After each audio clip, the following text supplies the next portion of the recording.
Le match dans le match reçoit ce soir un entraîneur et capitaine forcément comblé, entraîneur de la Fédération monégasque de tennis et capitaine de l'équipe de Monaco en Coupe Davis. Guillaume Couillard est notre invité ce soir. Bonsoir Guillaume. Bonsoir. Guillaume, on est quelques jours après la fin du Rolex Monte Carlo Masters. Comment ça va? Ça va pas mal. On peut pas dire que ça n'aille pas. C'était une plutôt belle édition en tout cas. Ça finit bien en tout cas. Pas trop dur l'atterrissage? Honnêtement, si. Ça me rappelle un petit peu les lendemains de Coupe Davis où il y a une atmosphère incroyable.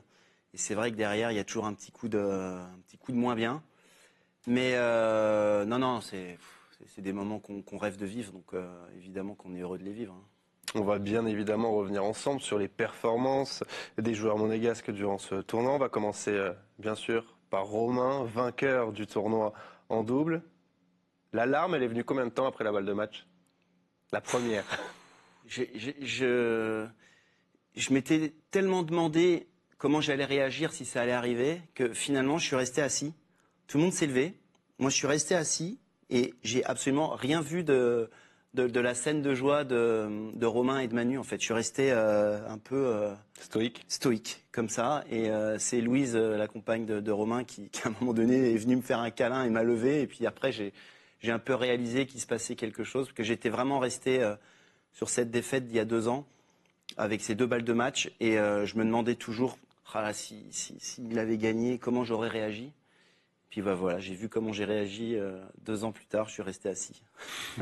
On voit cette image, elle est belle avec Romain dans Ouais. vos bras après Ouais, ce titre. c'est émouvant parce que je le sens trembler quand il me prend dans les bras. Je sens qu'il est, il est touché, il est ému. Et c'est aussi pour ça qu'on fait ce métier, c'est évidemment pour vivre des émotions comme ça, transmettre des choses, partager. On est un sport individuel, mais la Fédération monégasque de tennis, on est vraiment une famille. On adore tellement passer du temps ensemble en Coupe Davis. Et puis, on a pu le voir pendant la finale de Romain. Il y avait des joueurs de l'équipe qui étaient là au bord du court pour partager ce moment avec lui.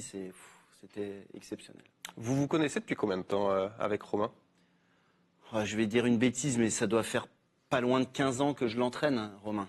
Comme pour Lucas Catarina et Hugo Nice. Donc c'est des joueurs que je connais depuis, j'ai envie de dire toujours finalement. Et depuis que je suis presque entraîneur, je les entraîne. Donc c'est vraiment une belle histoire. Avant ce tournoi fabuleux, il y avait déjà eu une très belle semaine de Romain du côté de Marrakech avec une demi-finale aux côtés de Manuel Guinard. Vous sentiez pendant cette semaine à Marrakech qu'il y avait possibilité de faire un gros coup au Rolex Monte Carlo Masters? Je sentais qu'ils étaient compatibles, qu'il y avait moyen de faire de très bons matchs. De là à dire qu'ils allaient gagner le tournoi, je ne pouvais pas le dire. Maintenant, Romain, il a quand même une particularité, c'est qu'il arrive vraiment à s'adapter très très bien à son partenaire.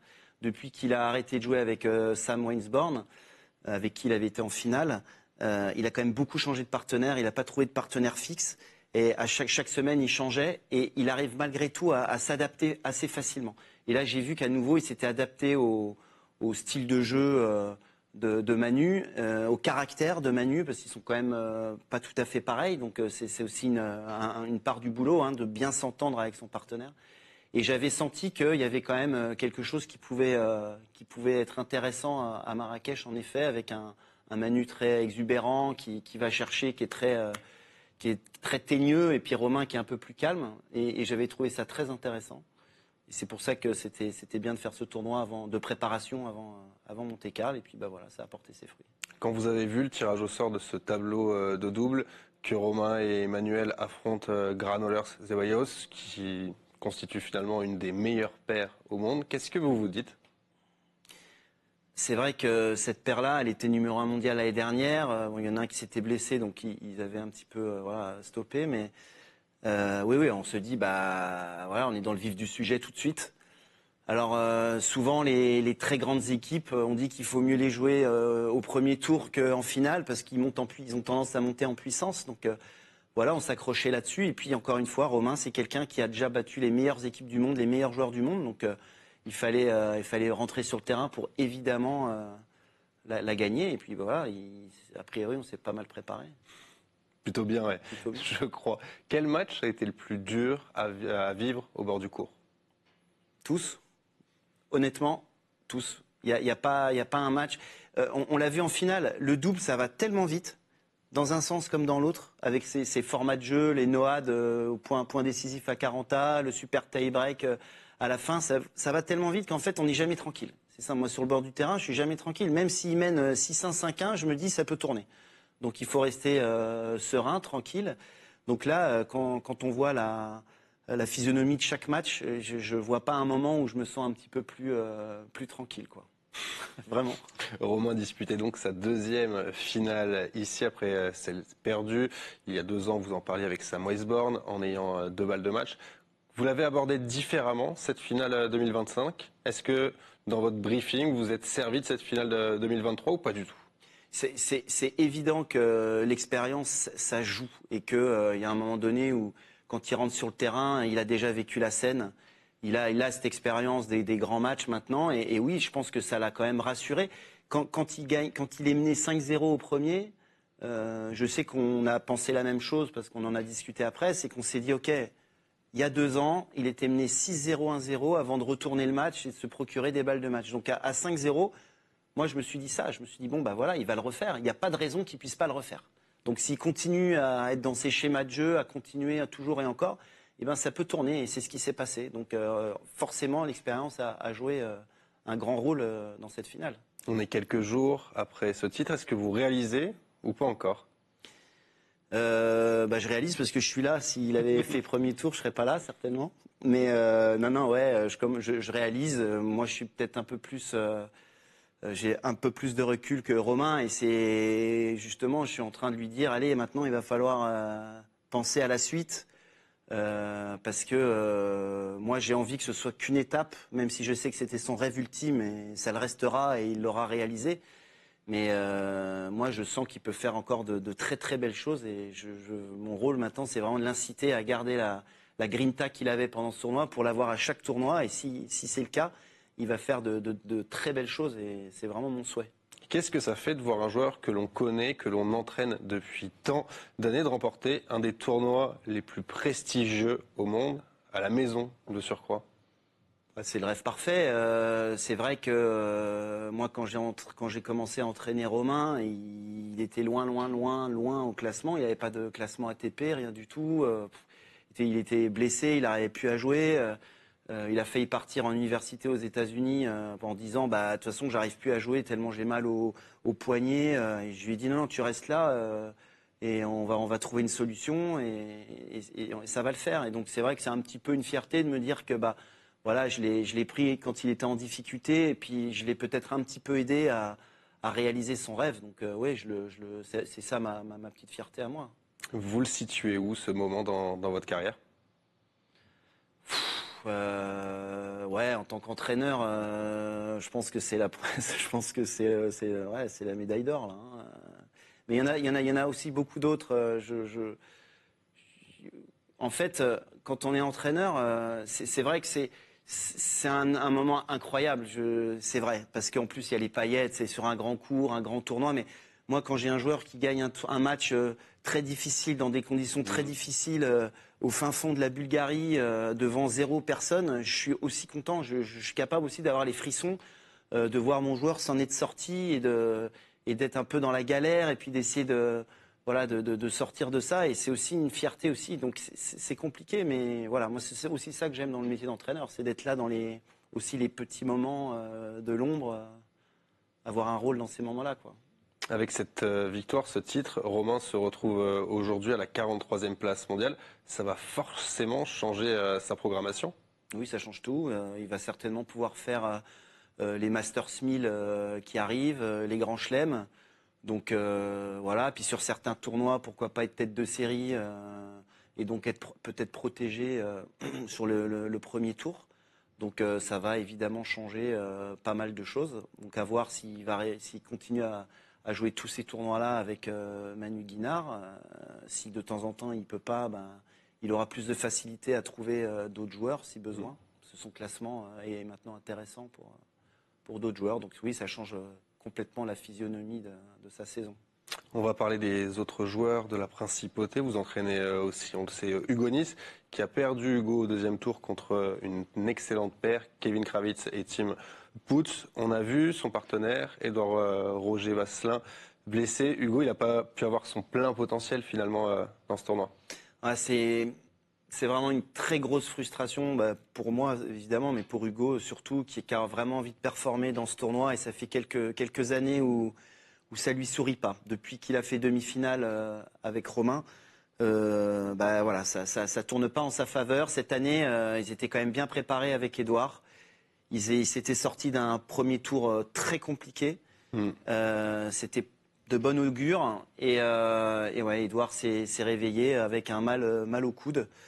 Et il pouvait pas servir. Donc ça a été compliqué. Et c'est là où Hugo on aurait aimé qu'il puisse se transcender et avoir le niveau de jeu qu'il peut avoir pour seconder Édouard. Et ça n'a pas été le cas. Je pense que ça a affecté aussi son niveau de jeu peut-être. Il n'a pas réussi à l'élever au niveau où il aurait voulu. Donc voilà, ils perdent à l'arrache, hein, mais contre une très très bonne équipe. Hein. Ces Allemands font partie des meilleures équipes du monde. Hein. C'est des vainqueurs de Grand Chelem, etc. Donc voilà, c'est une petite déception en effet. Mais voilà, maintenant là, il est à Barcelone et la vie continue. Et il y a des tournois toutes les semaines au tennis, donc il aura le temps de se rattraper. C'est une nouvelle association entre Hugo Nice et Édouard Roger Vasselin. Ça a commencé en début de saison. Comment est-ce que vous la trouvez, cette paire, pour l'instant? Moi, je les trouve complémentaires. Édouard est quelqu'un qui a une grande expérience, c'est quelqu'un qui a plus de 40 ans, qui a gagné en Grand Chelem, donc il sait comment aller au bout des grands tournois. Hugo, Hugo, c'est quelqu'un de très fougueux, très très vif, qui se déplace très très bien, qui frappe très fort. Alors qu'Édouard, c'est vraiment un métronome. Moi, je l'appelle Monsieur Propre. Il fait tout à 100% parfaitement. Il met tous les retours dedans. Il en rate pas un. Et il sert bien. Il fait tout bien. Il se déplace un peu moins bien qu'Hugo maintenant parce qu'il a eu aussi des problèmes physiques. Mais du coup, Hugo le supplée bien. Donc en fait, je trouve, ils se complètent bien et j'ai de grands espoirs. De toute façon, ils se sont mis ensemble pour aller gagner ou un Masters 1000 ou un Grand Chelem. Donc Les deux, pourquoi pas? Bien sûr, non, mais bien sûr, mais c'est l'objectif et ça, bien que la déception soit présente là tout de suite, ils vont continuer. Et j'ai bon espoir. On va parler de Valentin Vachereau, dont vous êtes le capitaine en Coupe Davis, qui a passé son premier tour en simple. Est-ce que vous pouviez vous attendre à ce qu'il mette 6-2, 6-1 à Jan Lennard Struff, qui est 49e mondial quand même?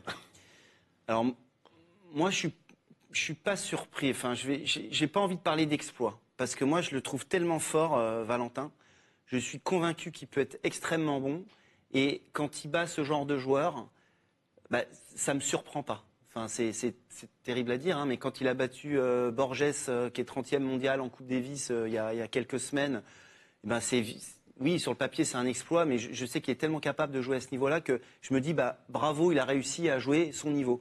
Et moi, là où je lui tire mon chapeau, c'est que ce soit donc en Coupe Davis ou au Masters de Monaco, qui sont les deux événements les plus importants pour lui, il arrive à jouer son niveau, son bon niveau à ces moments-là. Donc bravo à lui, bravo à Benjamin, son frère et entraîneur. Ils font un super travail à ce niveau-là parce qu'il est toujours prêt au bon moment.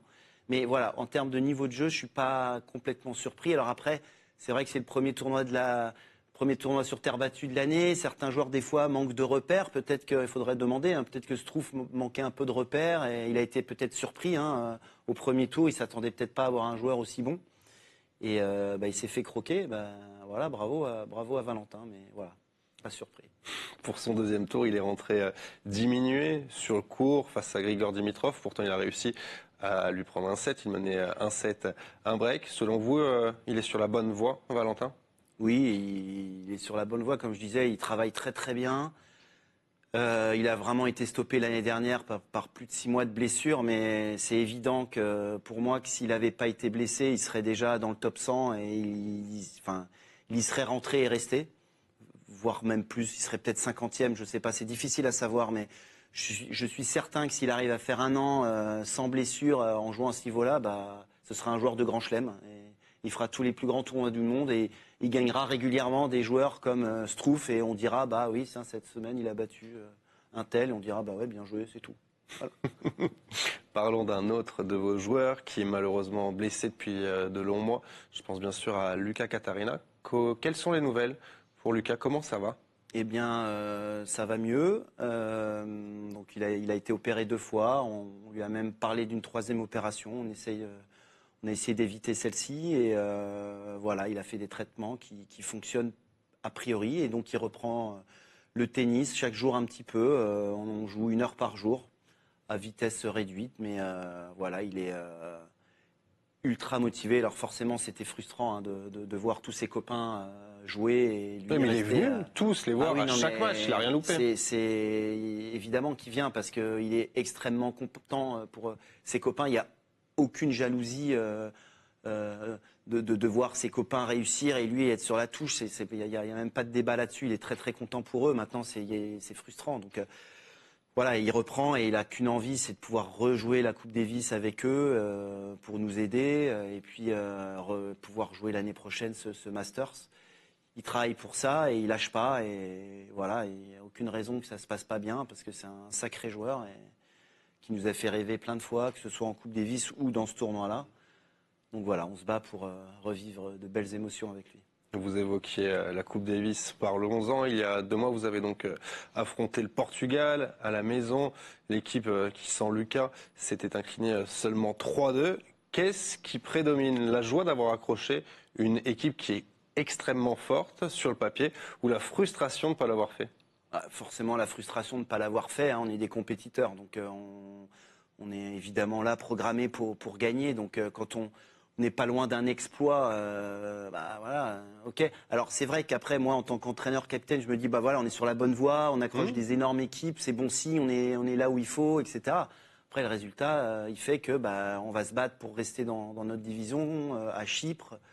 Bon voilà, on aurait pu aller chercher plus haut, mais ce sera pour la prochaine fois. Après, c'est vrai que ce qui était assez sympa, c'est que la semaine d'après, moi j'étais à l'ATP 100 de Rotterdam et j'ai croisé énormément de joueurs, que ce soit, je sais pas, Arthur Fils, Wawrinka, Tsitsipas, tout ça, qui m'ont tous félicité pour la rencontre qu'on a fait. Il y en a beaucoup qui avaient regardé sur votre chaîne. Sur TV Monaco, bien sûr. Et il m'avait dit, on a tout regardé à la télé, félicitations, c'était génial. Et donc c'est vrai que ça touche et on se dit qu'on a quand même fait un grand pas depuis toutes ces années.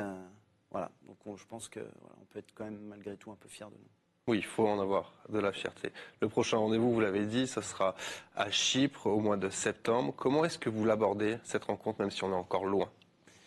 Oui, on est encore loin. Donc pour l'instant, on ne sait toujours pas dans la ville si ce sera sur terre battue ou dure. Donc voilà, l'idée là, c'est que les joueurs puissent avoir de bons résultats à titre personnel, individuel, dans les tournois qu'ils font chaque semaine. Donc voilà, moi je garde un œil sur eux, j'en accompagne certains. Et voilà, l'idée c'est de rester en bonne forme physique, garder de l'envie et puis à quelques semaines de la rencontre, on commencera vraiment à réfléchir en fonction des adversaires qu'on aura, parce qu'on n'a toujours pas la liste des joueurs qu'on affrontera. Ouais. Donc on verra bien, d'ici là on a encore un peu de temps. Jusqu'où elle peut aller, cette équipe monégasque, selon vous?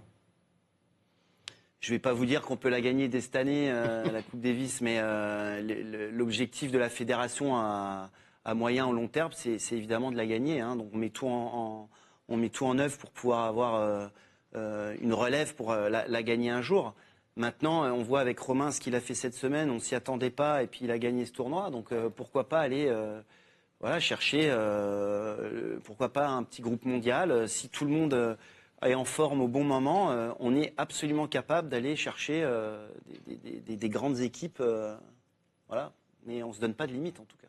Merci beaucoup, Guillaume, d'avoir été notre invité pour ce petit point sur tout le monde et revenir sur cette magnifique semaine. Bravo encore à vous. Merci beaucoup. Et merci à vous de nous avoir suivis. Le sport revient très très vite sur l'antenne de TV Monaco. Excellente soirée à toutes et à tous. Salut.